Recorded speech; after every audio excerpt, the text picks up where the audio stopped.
Hi friends. Welcome to Vijaya 20 March. అందరు ఎలా ఉన్నారు ఫ్రెండ్స్? నేనైతే చాలా బాగున్నాను. మీరందరూ కూడా బాగుండాలని మనస్ఫూర్తిగా కోరుకుంటున్నాను. ఈరోజు మన వీడియో ఏంటో మీకు ఈ పాటికి అర్థమయ్యే ఉంటుంది. బయట వర్షం పడుతుంది. చల్లని వెదర్లో వేడిగా పకోడీ వేసుకొని తింటుంటే ఆ రుచి, ఆ ఫీల్ మాటల్లో చెప్పలేనండి. రండి వేసుకొని తిని అప్పుడు చెప్పుకుందాం రండి ఫ్రెండ్స్. ముందుగా తగినన్ని ఆనియన్స్, పచ్చిమిర్చి కట్ చేసి పక్కన పెట్టేసుకుందామండి. తర్వాత శనగపిండి తీసుకుందాము. ఒక 2 కప్స్ వరకు తీసుకున్నాను. దానిలోకి బియ్యం పిండి 1 కప్ తీసుకున్నానండి.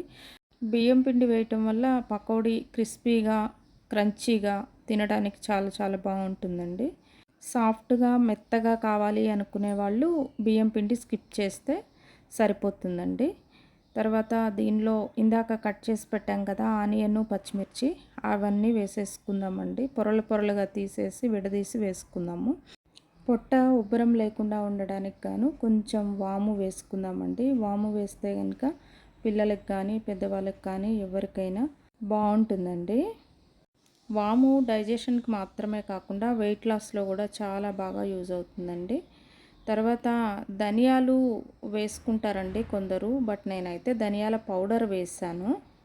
అలాగే కొంచెం ఎండుకారం కూడా వేసానండి. మిర్చి పౌడర్ కూడా వేసాను, ఒక 2 టేబుల్ స్పూన్స్ వరకు.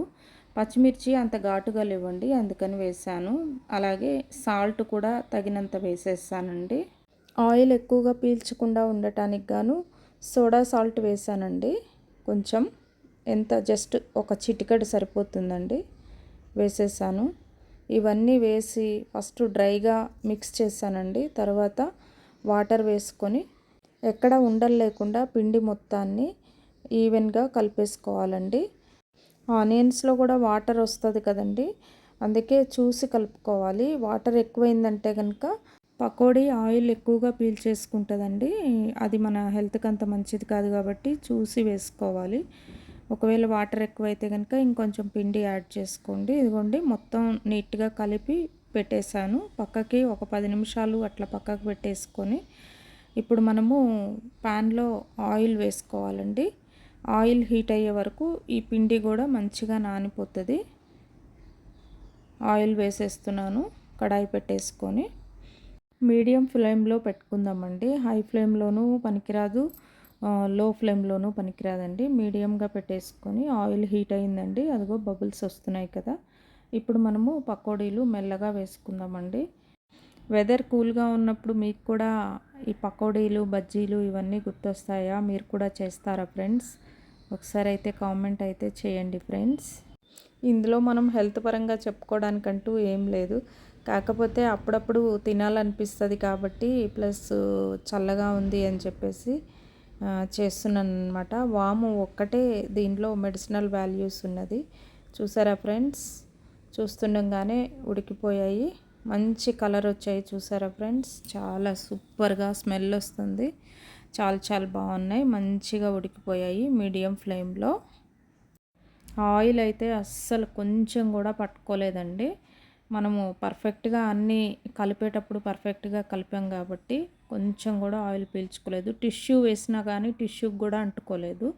అలాగే రిమైనింగ్ ఉన్న పిండి కూడా ఇలానే వేసేసానండి. అయితే ఫ్రెండ్స్, కొందరు లైక్ కూడా చేస్తలేదు ఫ్రెండ్స్. కొందరు మరీ దారుణంగాను. అలా ఉండొద్దు ఫ్రెండ్స్. లైక్ కొట్టినంతనే ఏమవుతుంది చెప్పండి? ఏం కాదు కదా. వీడియో కూడా ఫుల్గా చూడండి ఫ్రెండ్స్. ఫుల్గా చూస్తేనే అప్పుడు చేసిన వాళ్ళకైనా ఎవరికైనా ఉపయోగం ఉంటుంది.